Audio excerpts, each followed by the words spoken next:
All right, so hello everyone. If you're here, please turn on your camera.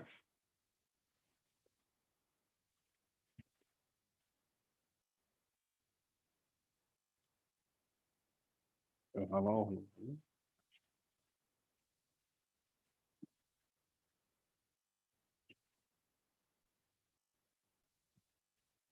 Okay. Okay.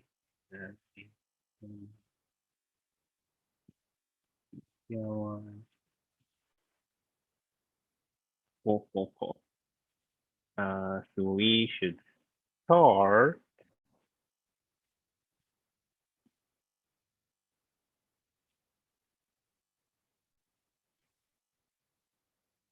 Okay. So to remind you, we stopped last time talking about the differences between focus groups and interviews.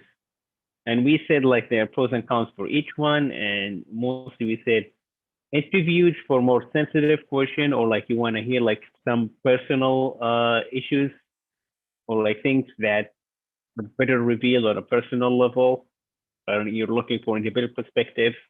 Whereas focus group are more like for getting a group perspective, like a group of people with a shared experience, in which generating a discussion around the topic would yield better results and richer data, the researcher, right? Um, and so I have a question for you that you could discuss. So here, let's say we have, how many of you have heard of Peloton before? Can someone tell us what Peloton is? Uh,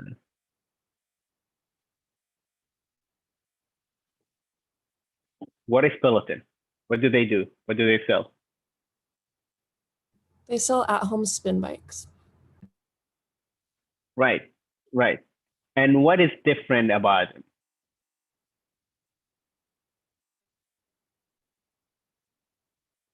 What's different about Peloton's bike?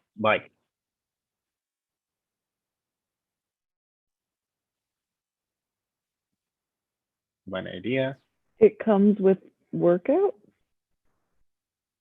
Yes, yes, yes, yes, yeah. It comes with a workout program. I think that's what you meant to say, right? So you would have like a virtual trainer, and so you would have like a program. So it's like a subscription-based service. So you get it's a smart bike, stationary bike in your home, and it could be a bike or like the eclectic.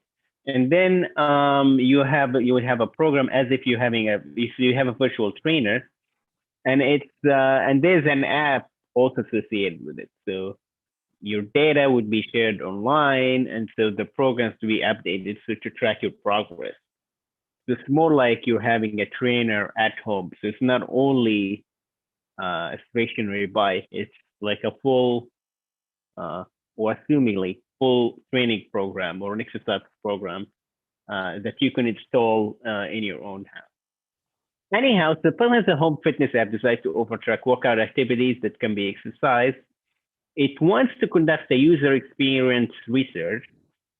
And this is the key part to assess how users currently use the app, the satisfaction with the service for users, of course, and users' attitudes or plans for the app in the long term or for the long term.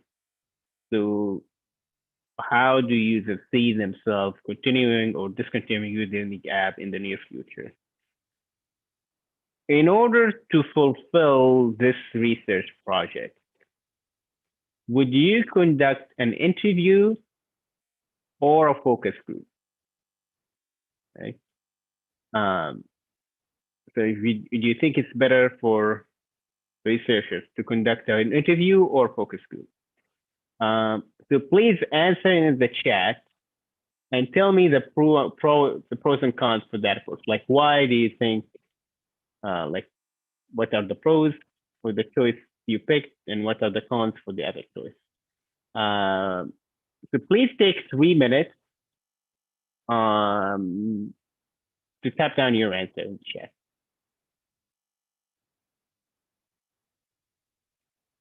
Okay.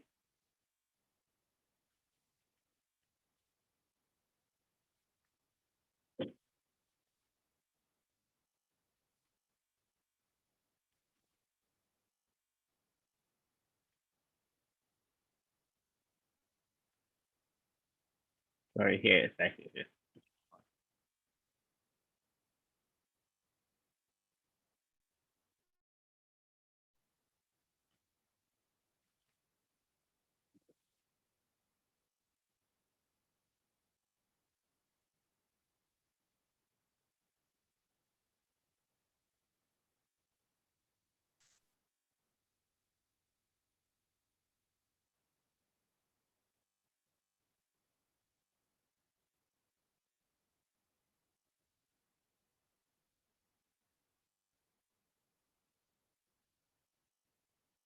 Okay.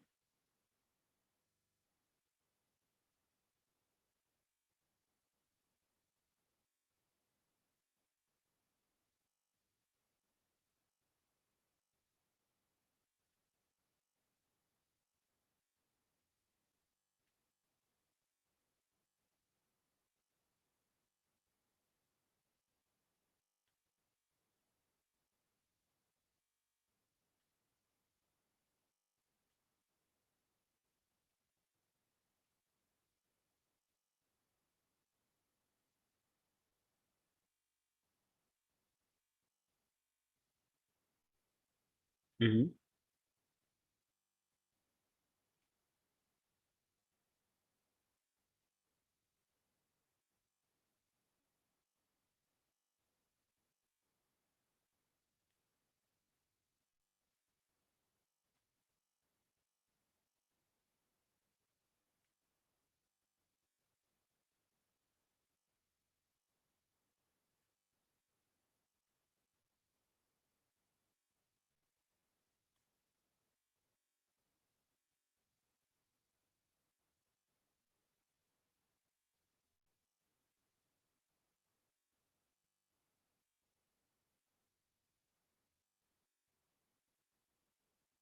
Okay.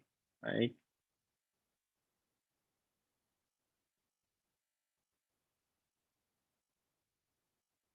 Mm-hmm. Let's hear from more people.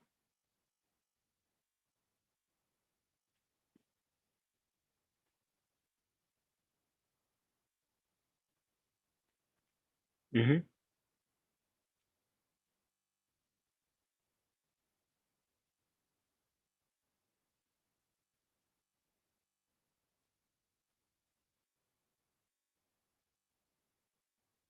Right.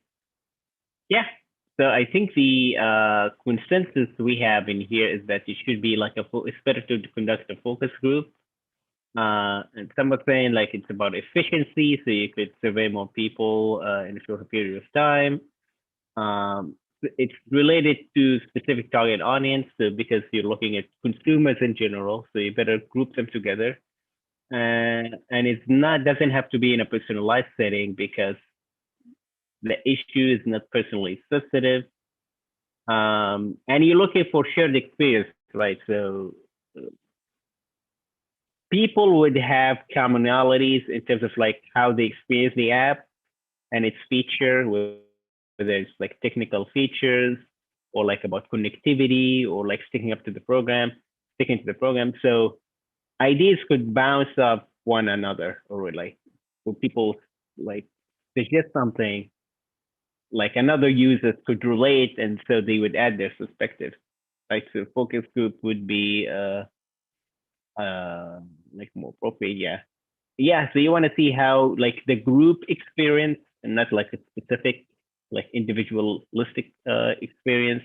And it's no more natural for people to share uh, like their experience about the things like that. Like so it's similar to they're using an app like a car or let's say a home appliance. You want to look at what affected consumers in general and not like someone with special needs.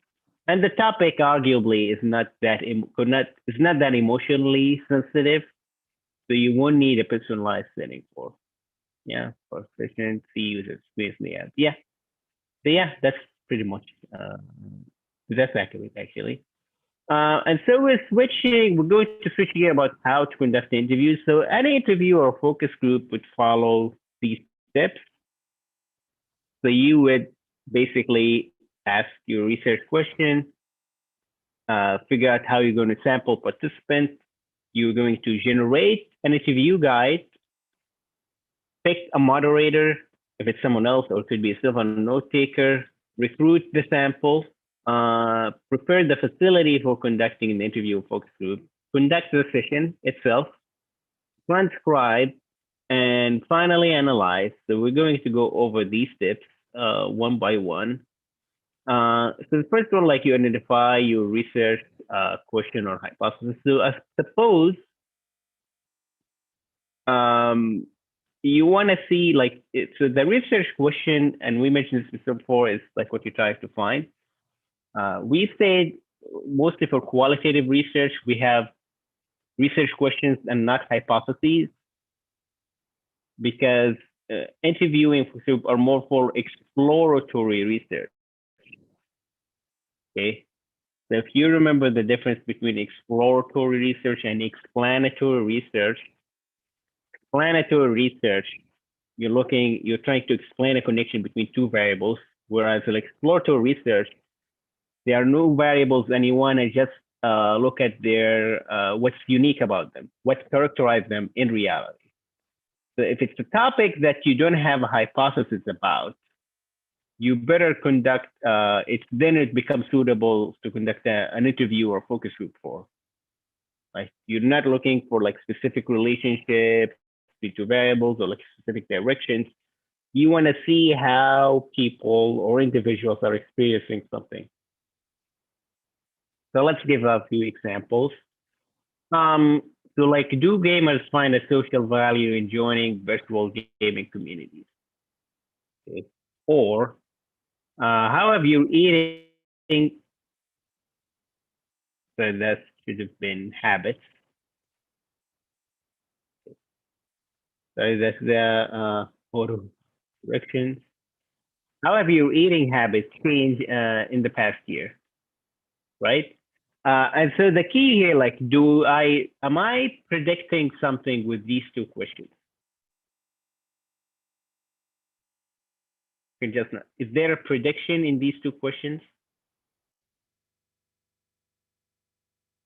You just not. Yes, no. There's no, yes. So yeah, there's no prediction. So I'm not saying gamers have a social value or not having social value. I'm asking, I don't know. Right? So let's say I'm not into gaming, and so I don't understand what like the social interaction to get out of it.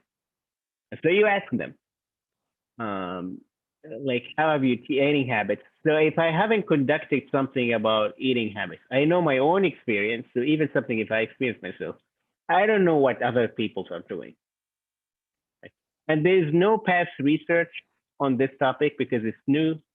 So most of the research on, let's say, the pandemic, like social aspects, totally new because we haven't had anything like this before, at least in the modern age. And so it would be a good research question to ask for a qualitative interview or focus group, right? So that's the key. Like when you're having exposure questions, like interviews and focus groups are like appropriate research methods. And then the sampling frame, that is to say, who are you going to sample? So you would decide the number of interviewees or the number of focus groups.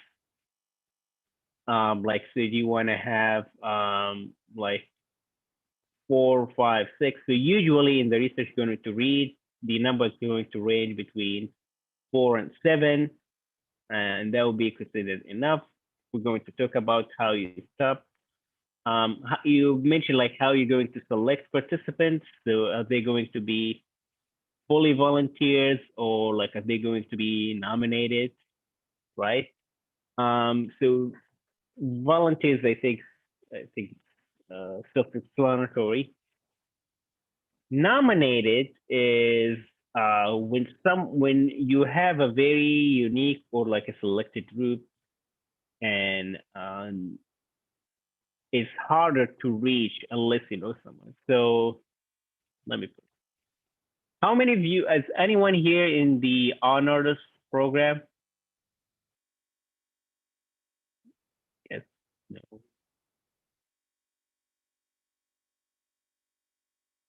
So yeah, that's actually a good example. So it's hard, like the honors programs, like are limited in number.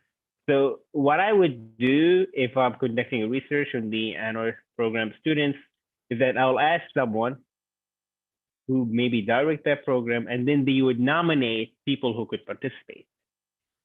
Whereas if I have a research question about like a larger group of people, so let's say the experience with students and with remote learning. So any one of you could participate, could volunteer. They would just advertise for them and send an email to everyone and then wait for their response. Um, so that's the difference between nominations and which one is used when. They could be friends, they could be strangers, the participants, I mean. So you could get like a focus group through your network. So be friends of friends of friends, or it could be total strangers.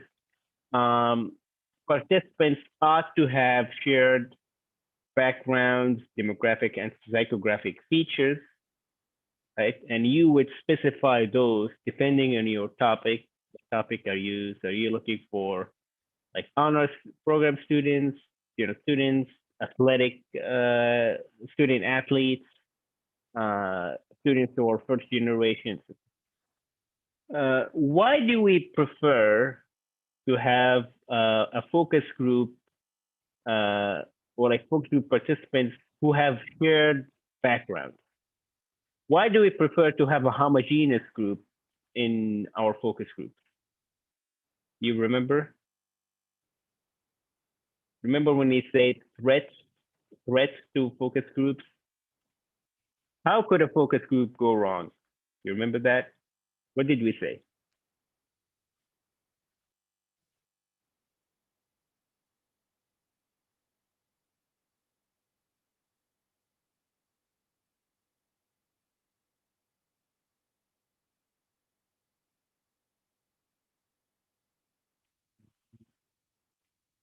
What could go wrong in a focus group? Talked about that on Wednesday.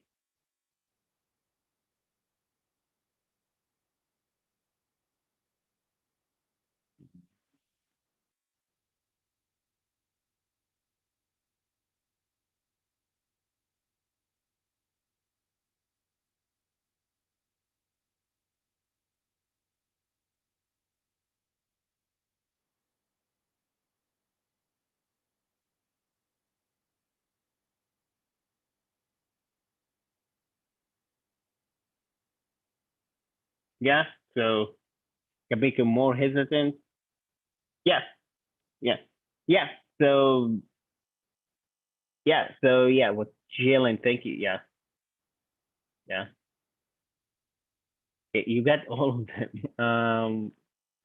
But yeah, what Jalen is saying, yeah, some people can disagree. So you could have infighting within or like disagreement, and you want some nuances that or diversity in the opinions, but you don't want intense fighting. So if you remember when you're saying if the topic is fully charged, you can end up with people fighting one another. So then it's better to have separate focus groups for separate subpopulations, right? And so if you have a cohesion within each group, you can end up having a fruitful and candid conversation in each one. And so yeah, so that's something that you will take into account when you're sampling, right? Like depending on my topic, how many focus groups would I need to account for the differences in background?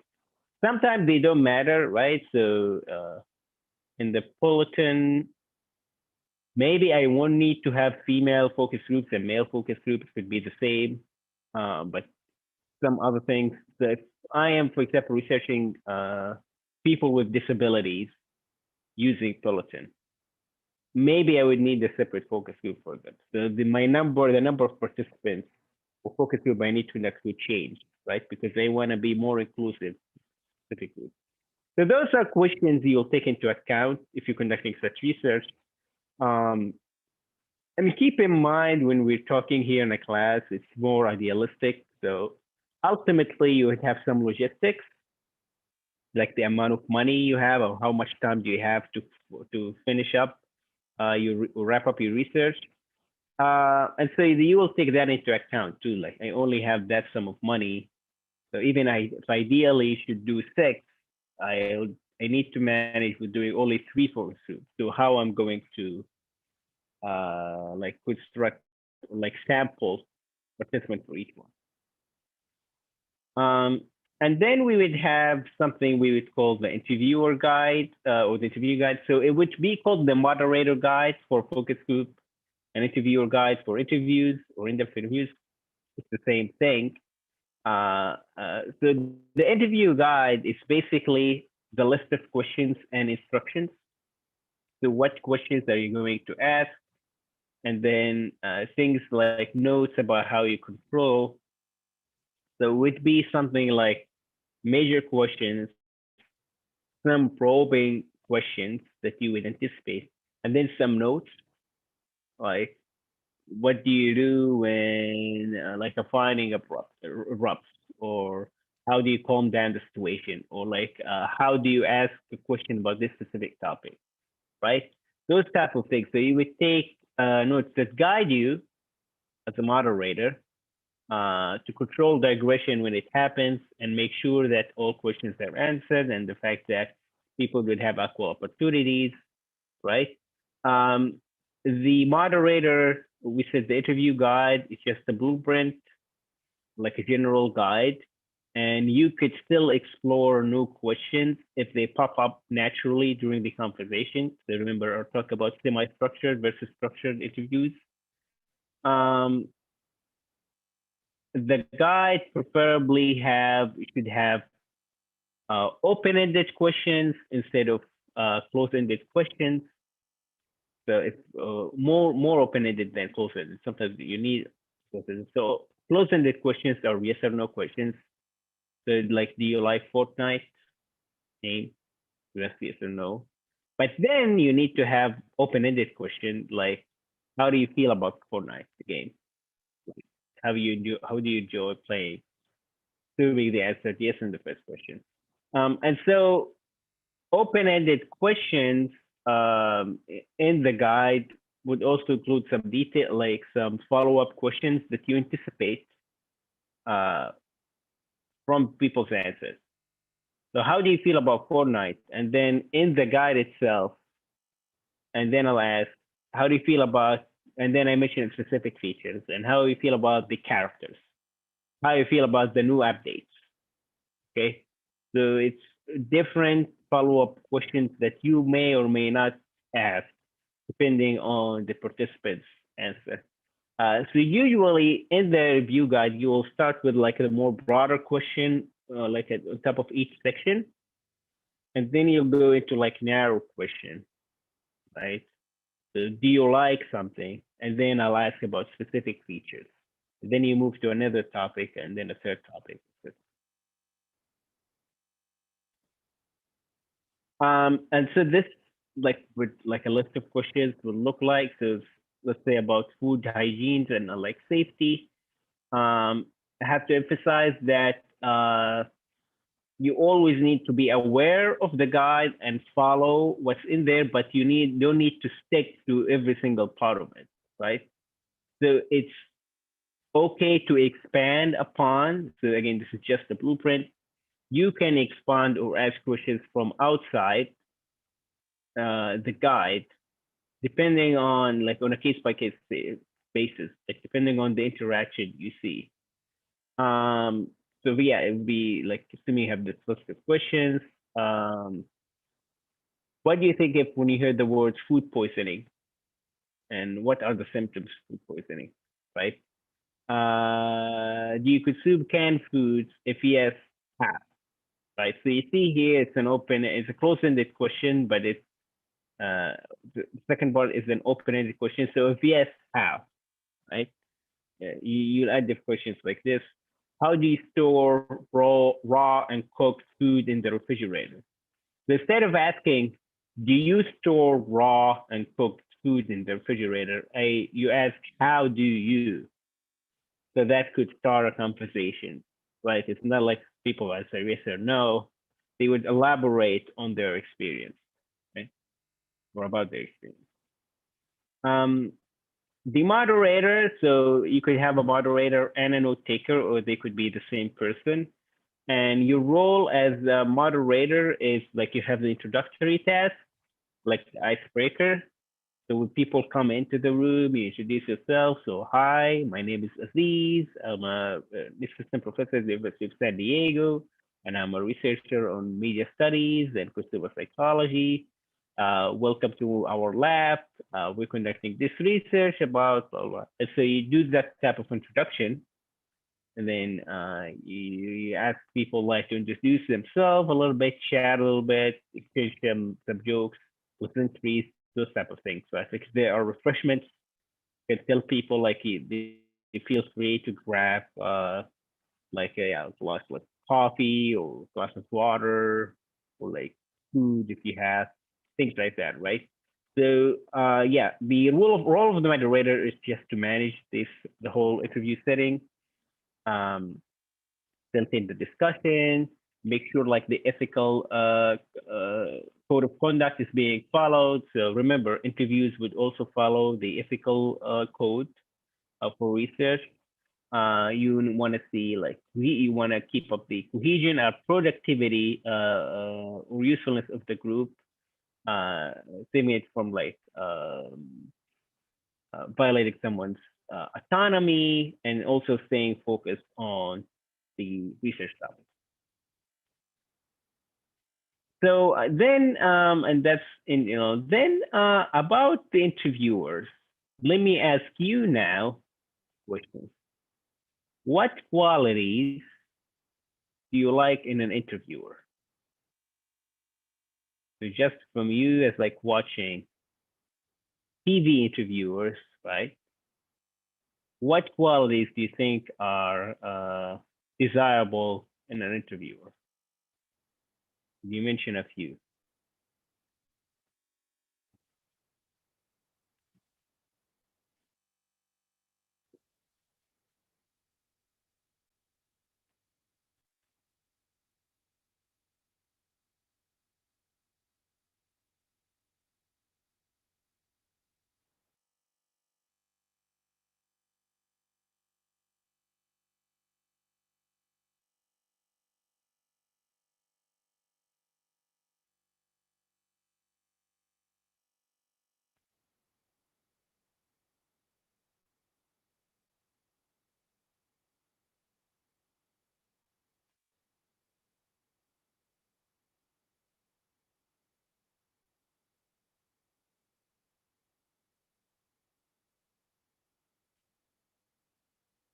Mm-hmm.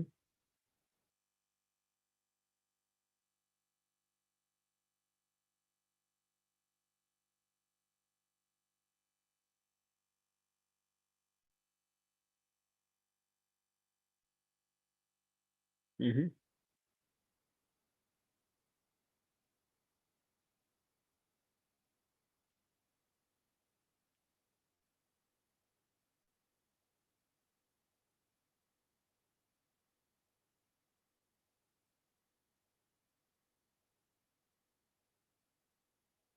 Right. So we have respectful, welcoming, qualified, show interest, be listening, friendly and personable, personality. Hmm.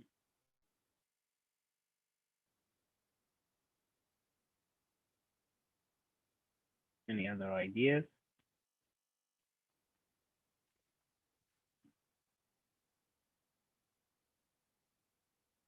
Mm-hmm. Yeah.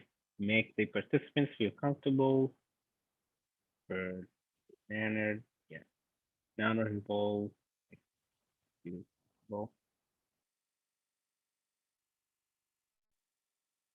Mm-hmm. Right. So yeah, so Jalen, when you say someone, an interviewer should be qualified, what do you mean by qualified? Like someone who knows like what they're talking about and like has like prior experience, like what they are doing. Yeah. Okay. Okay, good.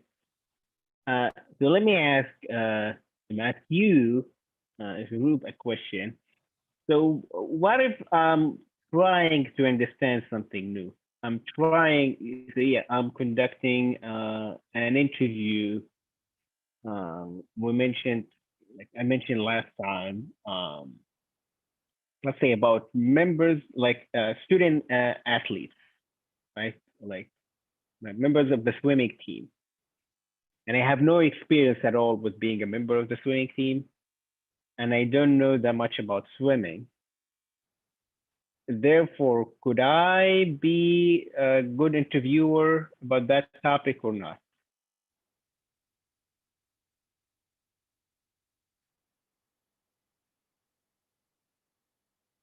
What do you think?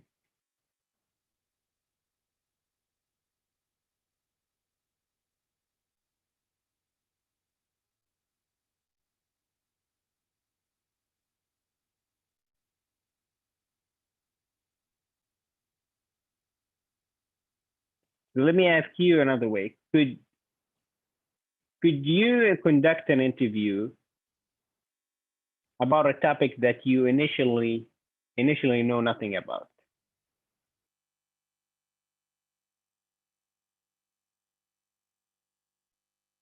Yes, no.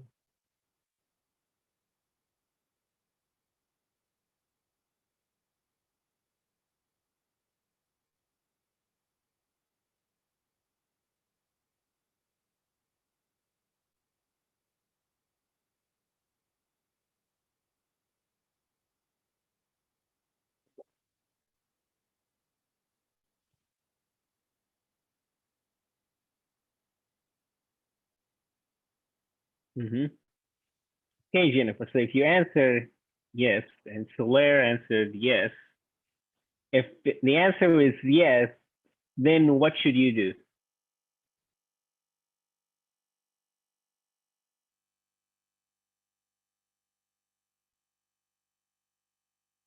I mean, I feel like you would just like research the topic a bit more because it's not like like other interviewers, like talk show hosts who interview. It's not like they're experts on everyone they interview.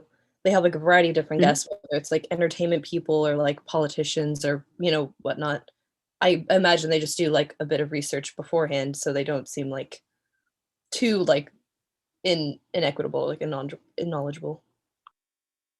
Yeah, yeah, so that's a good one. Yeah, yeah. So definitely, you can never like you cannot be knowledgeable about every single issue, right? Especially so I like if you're a TV like or media interviewer, of course, like you interview tons of people in different backgrounds. But even as a researcher, so we're saying the point you want to explore new topics, right? Hence, you're conducting the interviews.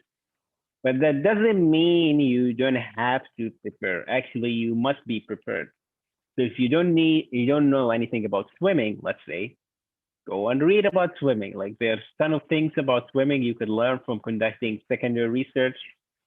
You can look up interviews of like different people in swimming because they're like maybe like technical things about it, right? Things like about the health or fitness or like different experiences or like swimming in general in the United States, in colleges, and also worldwide. So there are different things, right? I'm only giving this as an example.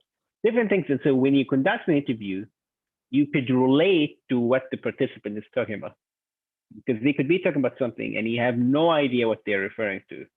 So how would you then ask follow-up questions? Didn't understand the first part to ask about the second part, right? So that's we mean, like, yeah, so it's pre-prepared. Some of you mentioned, yeah, engage in active listening is, do you know the difference between active listening as opposed to passive listening? What is active listening? Any guesses?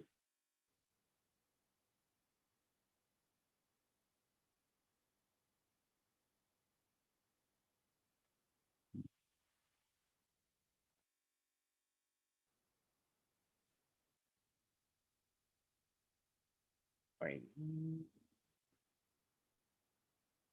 So active listening is when you, for example, so yeah,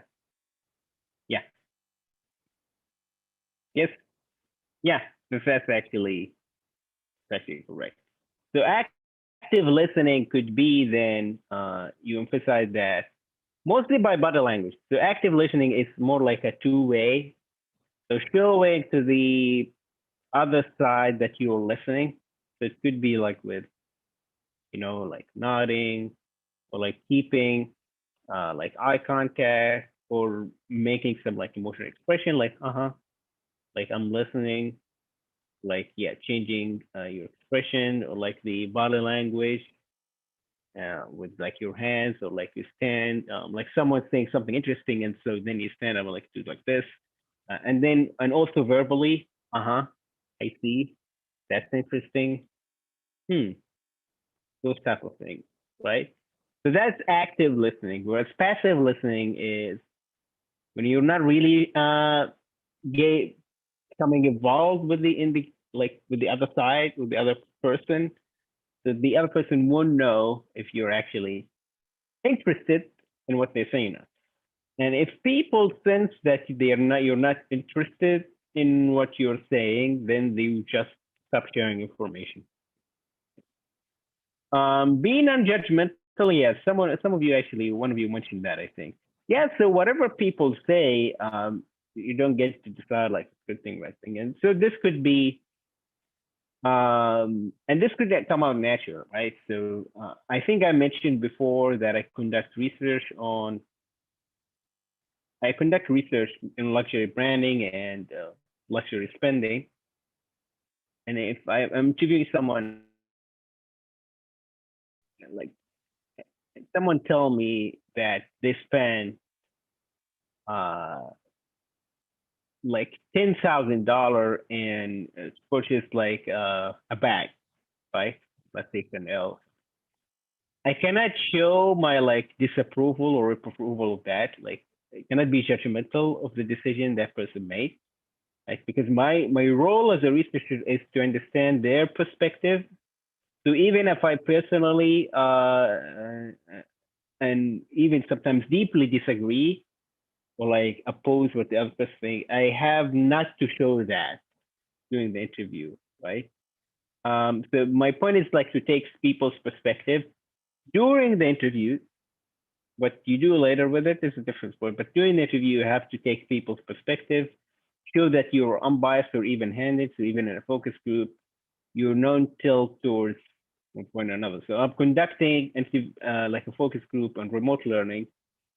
I won't let the people whom I agree with talk more and suppress the viewpoints that I don't disagree with, right?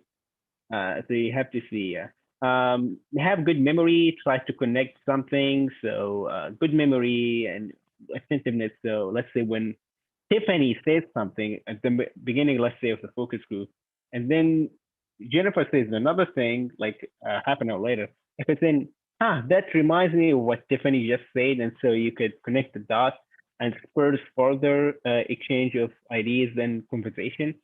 So those type of qualities you would need in Leo. And so that's for that. For recruiting participants, and we're just going to over. Consider what sampling criteria to have. So are you mostly on focus group and interviews? You're looking for a non-random sample. That is to say, you have a specified group or like a criteria for who to be included. Because again, you want some cohesive groups, right? So you want people, let's say, I'm looking for first generation students, or I'm looking for student athletes, or I'm looking for people who practice, who are yoga trainers, things like that, right? And so it won't be like sort of random. Um, you want to also, in the people you're recruiting, to seek participants who give rich information. Uh, so something about your call for participants uh, would try to draw that type of people. So in other words, if you think that that's getting us to the point of like the incentives. Let's say if you're participating, let me ask you a question. Which this could be like a very dumb, but which focus group would you be more excited to join? One that would give you money if you participate, let's say $20, versus one that is required for class. Which one you would be more excited about, option A or option B?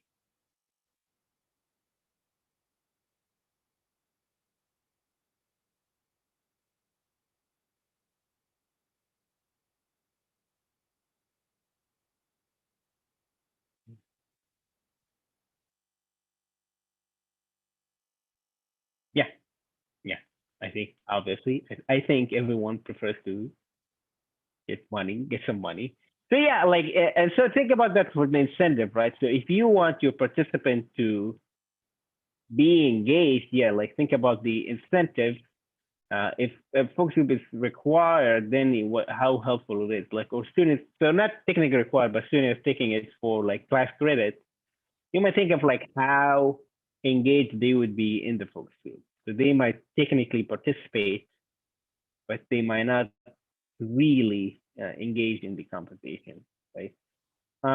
Speaking about engagement, that's why talking about the facility is important.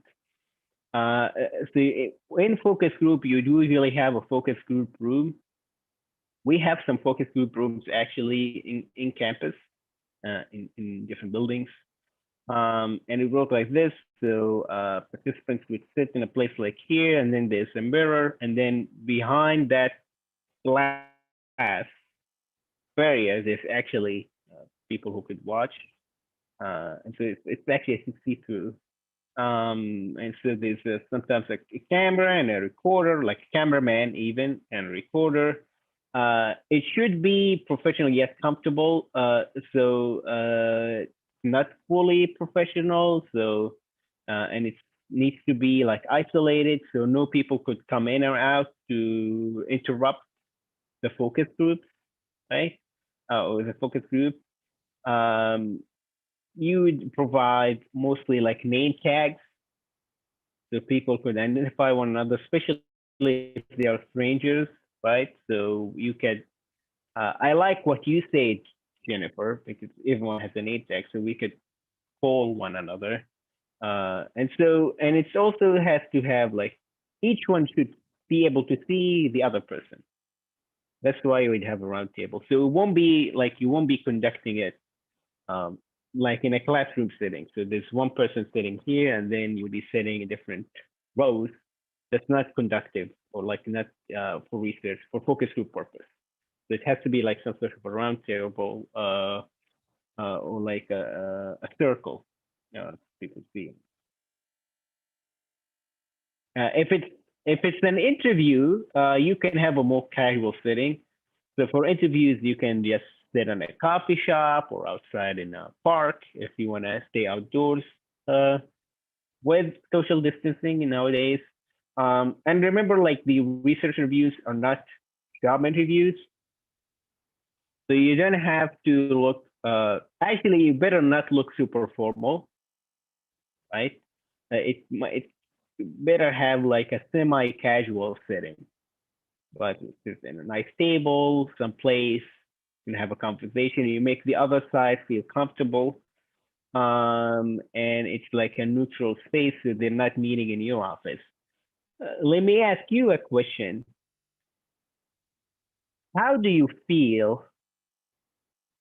Let's say I am the researcher, and then I ask you to meet for an interview, and then I invite you to my office, and I'm wearing a full suit, right? With the necktie and everything.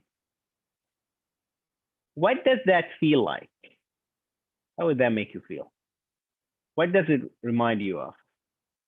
You meeting someone in their office while they're wearing a full business suit.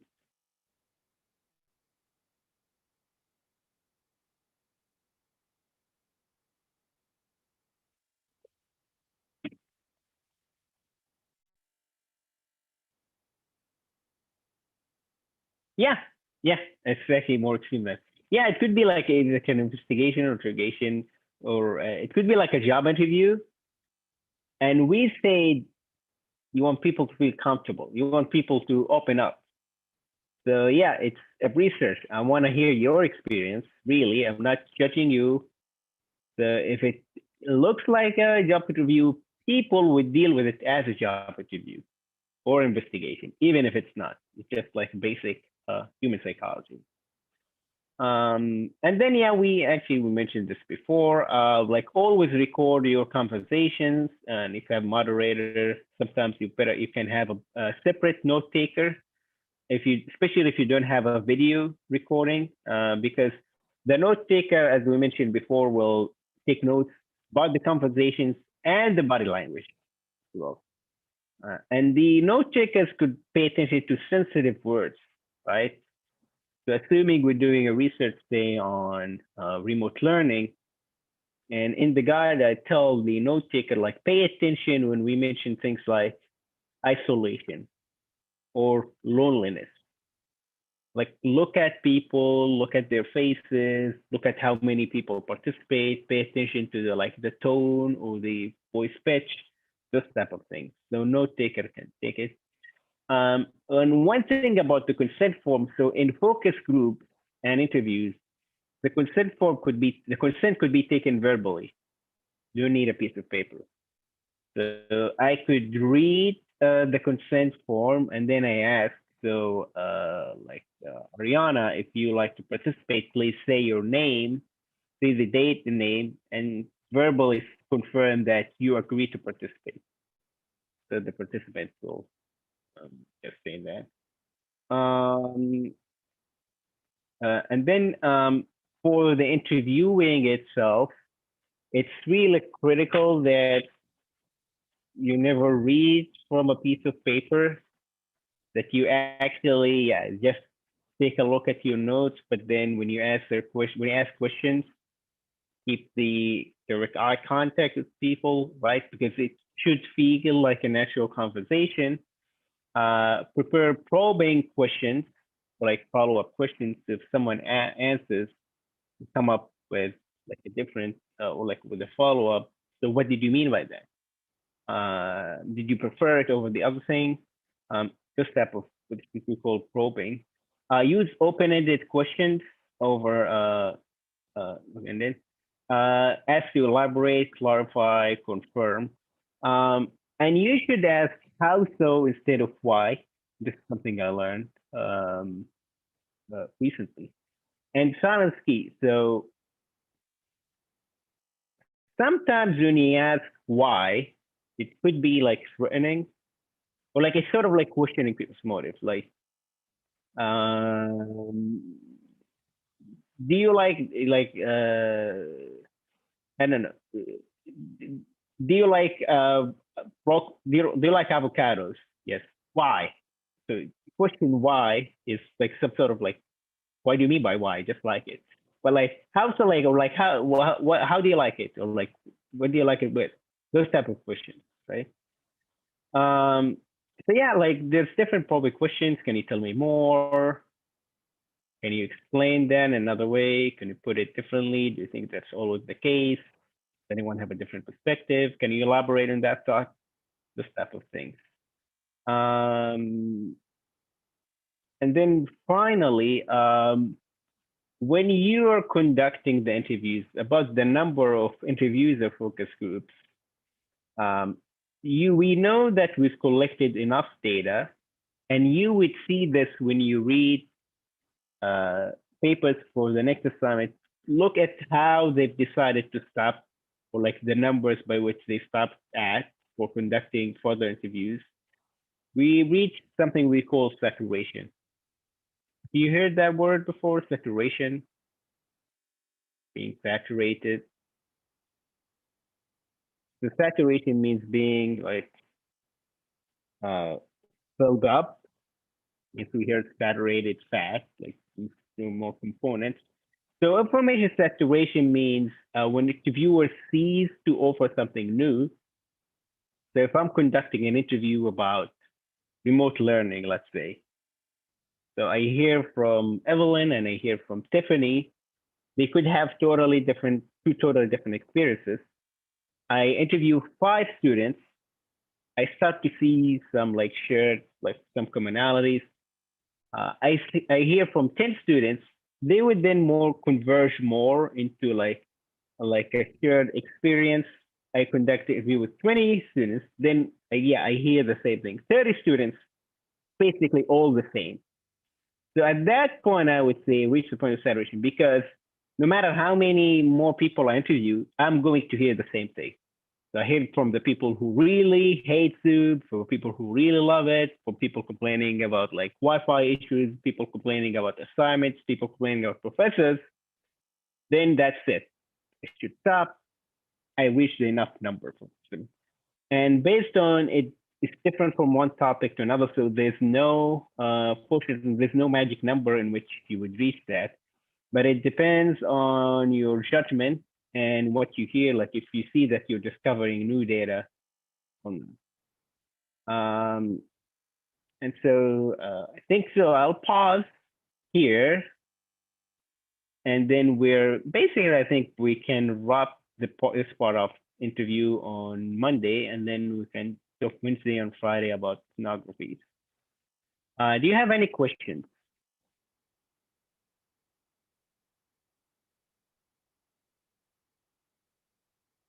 Okay. So if that's the case, so enjoy your weekend, and I hope to see you next week. So Thank take you. care. Thank you. Thank you. All right, you can go first.